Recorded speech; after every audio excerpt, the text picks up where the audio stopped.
It's possible that decisions made in the next few days or weeks could indicate the direction of Paramount Plus and CBS, and possibly where they will head over the long term. Of course, this could be said of pretty much every network and streaming platform out there, but Viacom, CBS, Paramount Plus, whatever you want to call them at this point, as a whole, could possibly show a course correction into a growth cycle rather than a deeper slide into a obscure malaise. All of this, of course, will be revealed at the upfronts, or possibly sooner as pilots and renewals are being finalized as we speak. So, are these pivotal decisions? I think so. But let's talk about it.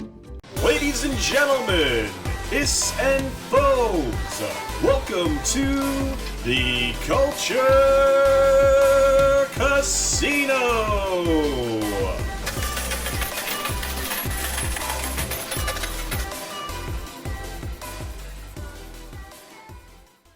CBS is the winner this year when it comes to annual ratings, as I reported before, and it's the 13th year in a row. At least I think so, if I remember correctly. And as I mentioned in Monday's video, it doesn't mean that much nowadays. Linear TV and the consumption of it has obviously been way down, especially the last 3 years.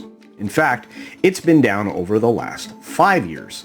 But it still sells goods and services to people through its advertising, which makes the production and the distribution of this material still a profitable venture. The draw of streaming platforms, of course, is a little bit different because for distributors, it's guaranteed revenue.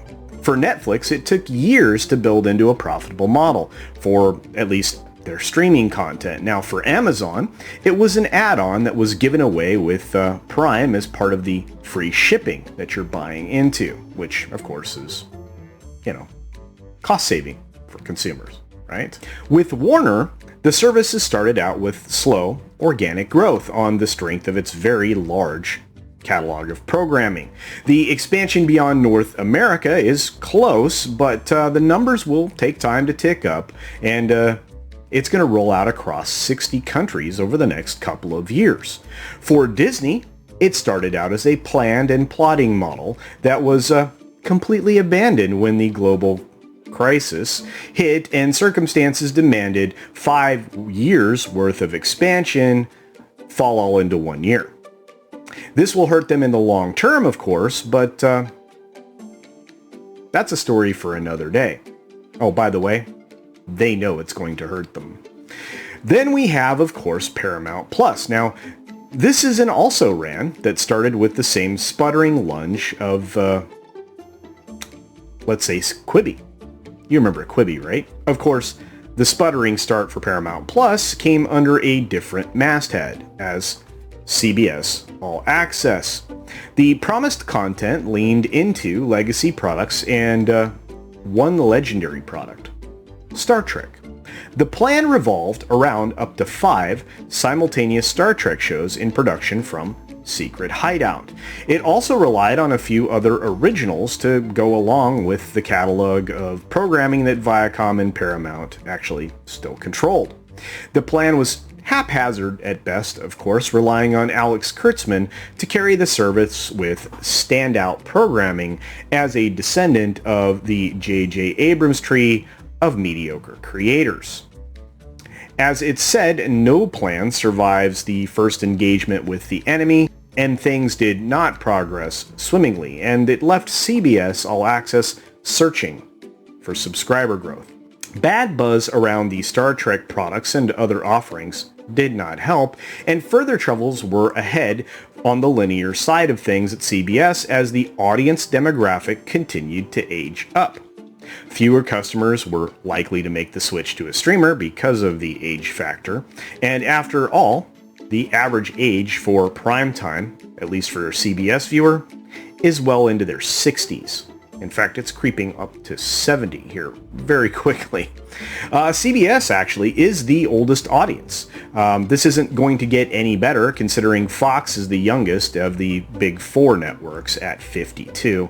And even the CW, for whatever it's worth, is still around 47.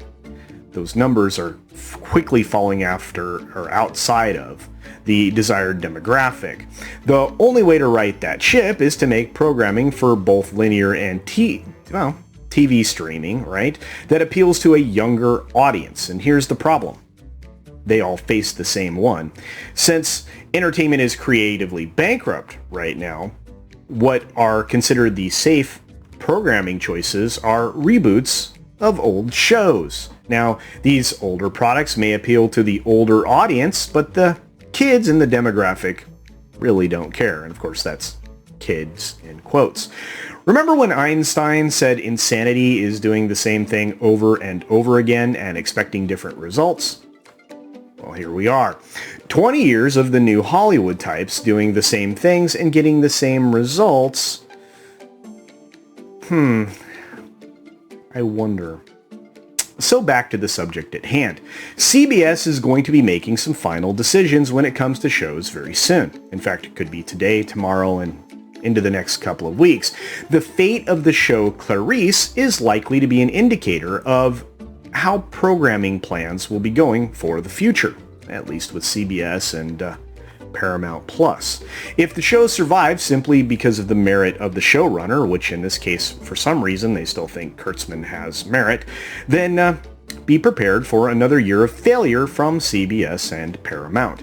It's possible that they could move it to Paramount Plus to try to save it from cancellation, but it would likely seal its fate regardless if they did that, even at the expense of one more season, which why would you waste money on it? If they end up letting it lapse, then that could be an indication that, as some outlets have reported, the time for Kurtzman is at hand, or at least for him to leave is at hand, because most of his shows may be winding down. At least it's been reported that way. Similar choices exist for all other content providers on both linear and streaming products. You can say that for everybody, as I said, but as CBS is still the leader as far as network programming goes, it's a good barometer for the rest of the industry because, hey, they all seem to follow each other and no one tries to be a trend setter. And as Picard is set to wrap after season 3 because they're filming season 2 and season 3 successively, again, that's because, the star of Picard is a little older and hard to insure. That'll give us some further indications of how Secret Hideout and their involvement at Paramount, CBS, Viacom, I don't know, whatever you want to call them. That'll give us some indications as to how deep the involvement will be of Secret Hideout in the future, right? If the show Section 31, or even Starfleet Academy actually starts to show some signs of life elsewhere as far as filming and production cycles and stuff like that, then the outlook for Paramount Plus would look kind of bleak, in my opinion, because resources right now are being poured into 52 movies per year for the streaming service Paramount Plus, with pretty decent budgets in the mid 7 figures, and this brings the total of 100 films that Paramount is putting together for the year. Now, those other films, outside of the 52 going to Paramount Plus, will be going to places like MTV and stuff like that for some reason. Remember when MTV had music videos all the time? So do I.